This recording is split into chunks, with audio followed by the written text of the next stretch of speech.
හොඳයි අපි මේ වීඩියෝ එකෙන් බලමු මේ ගැටලුව කොහොමද හදන්නේ කියලා. මේකත් ගොඩක් ළමයිට පැටලලා තිබ්බ ගොඩක් ළමයි අහලා තිබ්බ ගැටලුවක්. ඉතින් මේක නිතරම විභාගෙ එන්න පුළුවන් ගැටලු රටාවක්. ඒතකොට ගැටලු රටාව කියන්නේ මේ ගැටලුව මෙහෙම එනවා කියන එක නෙමෙයි. නමුත් මෙතෙන්දී භාවිතා කරලා තියෙන තියරි කොටස නැවත නැවත එනවා.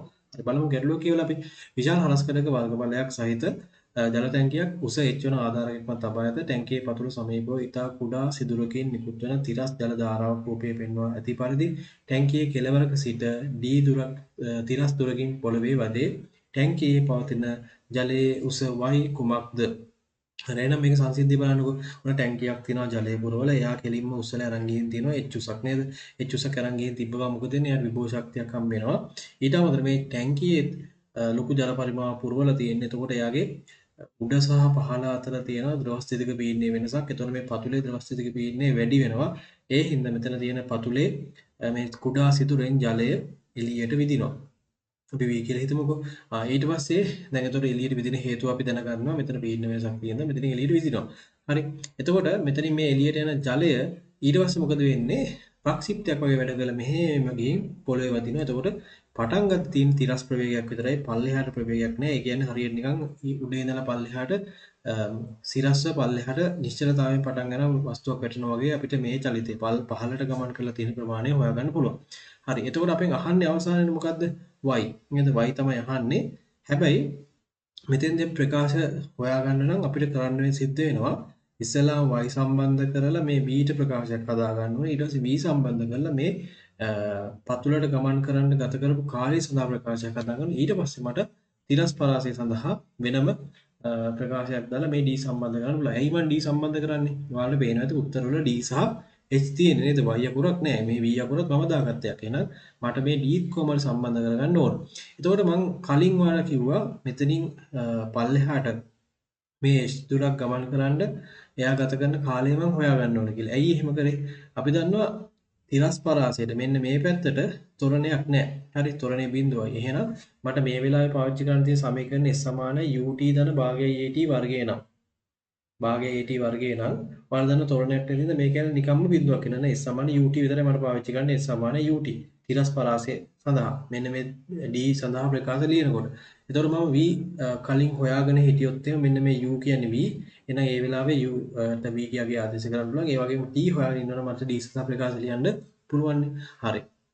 ඔන්න ඔය දේ මට හිතෙච්ච හින්දා තමයි මම ඉස්සල්ලා මේ y සම්බන්ධ කරලා v වලට ප්‍රකාශයක් සහ මේ උස සම්බන්ධ කරලා කාලයට ප්‍රකාශයක් ලියලා v සහ කාලය දෙක නම් පාවිච්චි කරලා මම මේ d සඳහා ප්‍රකාශයක් s = ut ධන භාගයේ at වර්ගයට ආදේශ කරලා s = ut කියන ප්‍රකාශයෙන් හදාගන්න හිතාගත්තේ. හරි එහෙනම් අපි බලමු කොහොමද මේ වැඩේ කරන්න කියලා.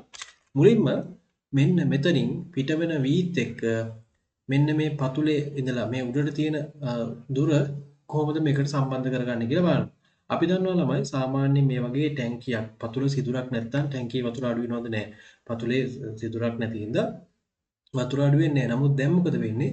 මෙයා මෙතනින් v ප්‍රවේගයෙන් අපි v1 කියලා හිතමුකෝ. v1 ප්‍රවේගයෙන් එළියට යනවා නම් මෙයාගෙත් ජල මට්ටම අපිට මෙන්න තරලයේ මතු පිට තිබ්බ අංශුවක් සලකවුවොත් එහෙම මේ අතු පිටම තියෙන තරලයේ උඩම තියෙන පෘෂ්ඨයේ සලකවුවොත් එයා v1 වේගයෙන් පල්ලෙහාට එනවා. මොකද දැන් ඉන්ඩෙට අඩු වෙනවා. පැහැදිලිද?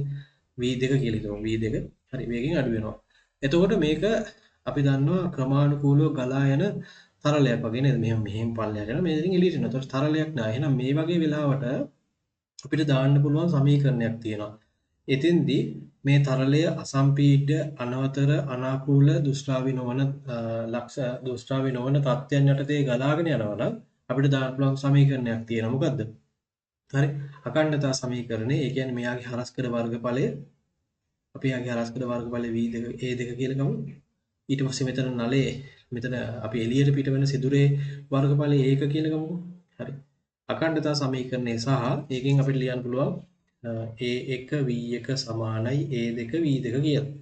පැහැදිලිනේ. ඒතර මෙතනින් ඇතුළට පහතට යන කට්ටිය මෙතනින් එළියට යනවා. ඒතර එළියට ගිය ප්‍රමාණය මට හදා ගන්න පුළුවන් ඒක වර v1 තප්පරයකදී ගමන් කරන ප්‍රමාණය ඒ වගේ ප්‍රමාණයක් පල්ලෙහාට එනවා. ඒතර ඒ හැදෙන ප්‍රමාණය තමයි මම මෙතනින් එයාගේ ප්‍රවේගයත් එක්ක සම්බන්ධ කරලා ලිව්වේ. අඛණ්ඩතා සමීකරණය එළියට තියෙන්නේ.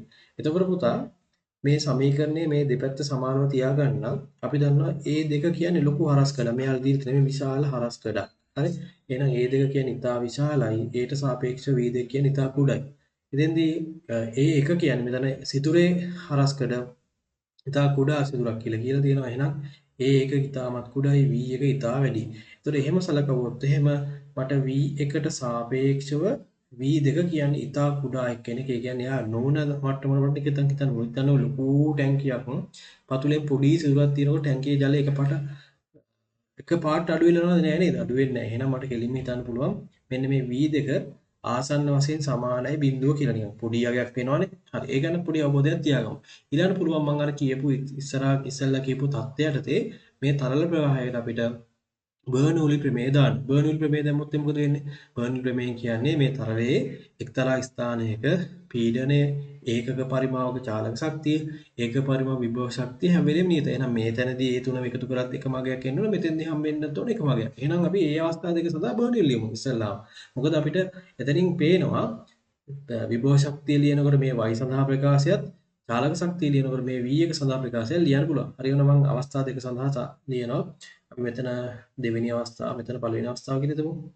මොනේ නම අවස්ථා දෙක සඳහා බර්නූලි ලියනවා. අපි ඉස්සලාම දෙවෙනි අවස්ථාව මේ පැත්තට ලියමු. ඒතර යාගේ තියෙනවා නේද පීඩනයක්. අපි යා p නෝට් කියලා ගමු. හරි. ඊට පස්සේ යාගේ තියෙනවා ඒකක පරිමාවක චාලක ශක්තියක්. ඒකක චාලක පරිමාව චාලක ශක්තිය මම ගන්නවා භාගයයි රෝ v2 වර්ගය. පැහැදිලිද?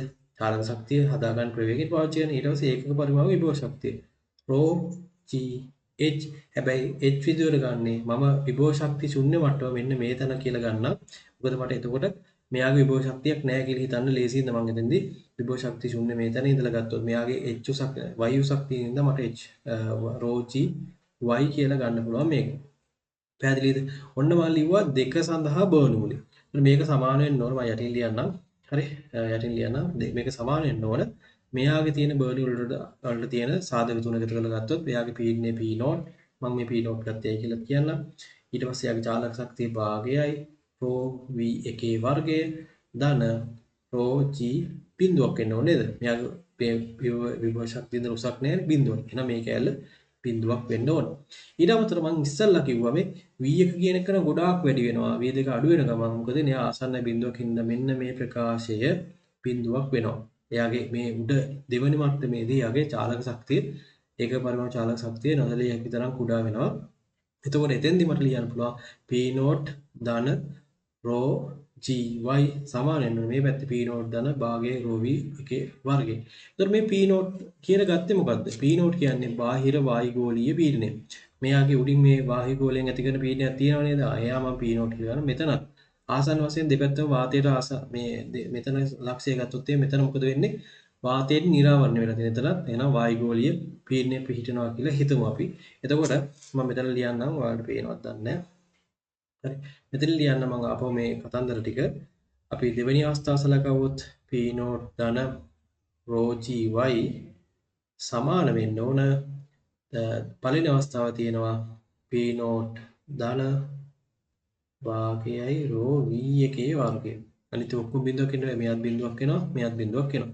So දෙපැත්තේ p නෝට් තියෙන අයින් කළා දැන් මේ p නෝට් v නෝට් අයින් කළා දැන් මෙතන එනවා rho g y සමාන වෙන්න ඕන භාගයයි rho v එකේ වර්ගය.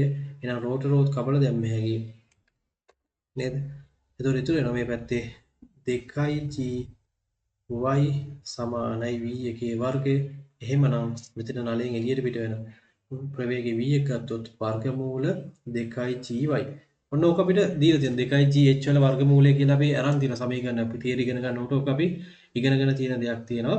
එතකොට ඒක මතක නැත්නම් අපිට මේ වගේ හදලා ගන්නත් කිසිම ප්‍රශ්නයක් නැහැ. දැන් ඔයාලට මේ දැනුම තියෙනවා. එසේ ප්‍රශ්නයක් ආවොත් මම මේ ප්‍රශ්නෙට මෙච්චර බර දෙන්නෙත් සමහරක් වෙලාවට මේ අවුරුද්දේ ඔයාලට බර්නූලි ප්‍රමේයෙන් දවස් 32 පීඩනයෙන් එසේ එකක් එන්න පුළුවන්. එතෙන්දිත් ඔයාලට මේවා වැදගත් හින්දායි මම මෙච්චර බර දීලා මේ සමීකරණ හදාගෙන වැඩේ කරන්නේ. නැත්නම් මටත් එකපාරම v සමානයි වර්ගමූල 2gy කියන සමීකරණේ භාවිත කරලා මේ ගාන හදන්න පුළුවන්. හරි ඔන්න දැන් මම v සඳහා ප්‍රකාශයක් හොයාගත්තා. ඊළඟ මට ඕන කරනවා මෙයා නිදහසේ පල්ලෙහාට වැටෙනවා නම් ඒ සඳහා ගත කරන කාලය h ඇතුලෙන් ලියන්න. මම පැත්තකින් චුට්ටක් ලියා ගන්න මට ඕන කරපු දේවල් ටික මම මේ ටික අයින් කරලා දාන්නම් දැන්.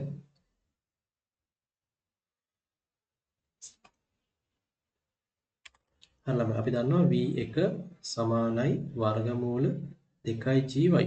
හරි ඊට පස්සේ මට ඕන වෙන මේ h සඳහා මෙයා පල්ලෙහාට එන්න මෙතනින් පල්ලෙහාට එන්න ගත කරන කාලේ අපි t කියලා හිතමු. එහෙනම් පල්ලෙහාට එන්න ගත කරන t නම් පහළට තියෙන තෝරණය මොකද්ද g. එහෙනම් මට ලියන්න පුළුවන් පහළට S සමානයි ut ධන භාගයක් at වර්ගයේ සමීකරණය දාලා. ඒතර පල්ලෙහාට තියෙන දුරවල් අපි මන්නොත් h කියලා. එයා h සමාන නම් පහළට බිඳුවක් තියෙන. එහෙනම් ut කොහොම කරත් බිඳුවක් වෙනවා. බිඳුවක් මේ පහළට තියෙන ප්‍රවේගයේ බිඳුවක් හින්දා ut බිඳුවක් වෙනවා.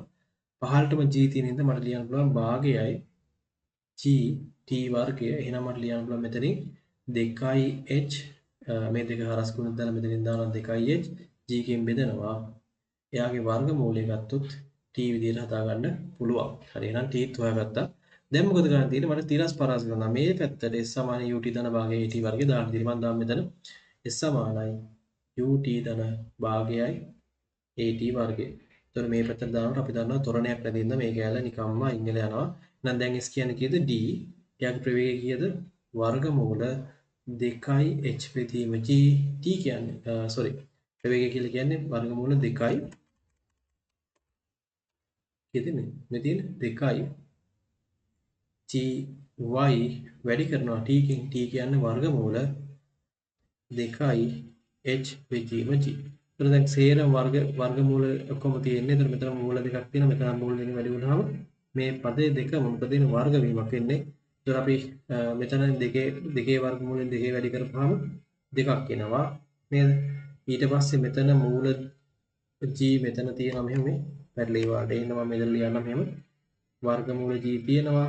ඊට පස්සේ වැඩි වෙන්න ඕන මොකෙන්ද? යටින් බෙදෙනවා වර්ගමූල g කින්. ඊට පස්සේ මෙතන y තියෙනවා නේද? y තියෙනවා. එයත් වර්ගමූලයක් විදිහට තියෙන්නේ. ඊට පස්සේ h ගේ වර්ගමූලය මෙතනින් තියෙනවා. හරි මෙතන g ගේ g වර්ගමූල කැපිලා යනවා. එතකොට එනවා උත්තරේ අන්තිමේට d සමානයි 2යි වර්ගමූල yh. පැහැදිලිනේ? හරි මම මෙතන ඉතුරු ටික ලියන්න. මට ඕනේ y අහන්නේ උස y. එහෙනම් මම y යුක්ත කරගන්න ඕනේ. එහෙනම් මේ y යුක්ත කරගන්න මම දෙපැත්තම වර්ග කරනවා. එතකොට d වර්ගයේ සමානයි 4යි yh කියලා එනවා. දැන් y තමයි තනි කරගන්න ඕනේ. මම 4යි h කින් මෙහා බෙදනවා. එහෙනම් y සමානයි d වර්ගයේ බෙදීම 4යි h. ඔන්න එහෙනම් මම y සඳහා ප්‍රකාශයක් හොයාගත්තා. d වර්ගයේ බෙදීම 4යි h උත්තරේ 3. හරි උත්තරේ 3. පැහැදිලිව තියෙනවා මේ ගැටලු ටිකක් සංකීර්ණයි. හැබැයි තීරණ ටික ලස්සනට දන්නවා නම් ගැටලු රටාව ඊට කලින් ප්‍රැක්ටිස් කරලා තියෙනවා නම් ඔයාලා දන්නවා මේකට එන්න පුළුවන් මෙන්න මේ වගේ ටිකක්. මේකේ සංසිද්ධිය මේකයි. එහෙනම් මේ වගේ ගැටලුවකුත් ඔයාලා විභාගයට ඇද්දි බලාගෙන යන්න. මේ පාර විභාගයේ මේ වගේ එකක් එන්න තියෙන chance එක ගොඩක් වැඩි ළමයි.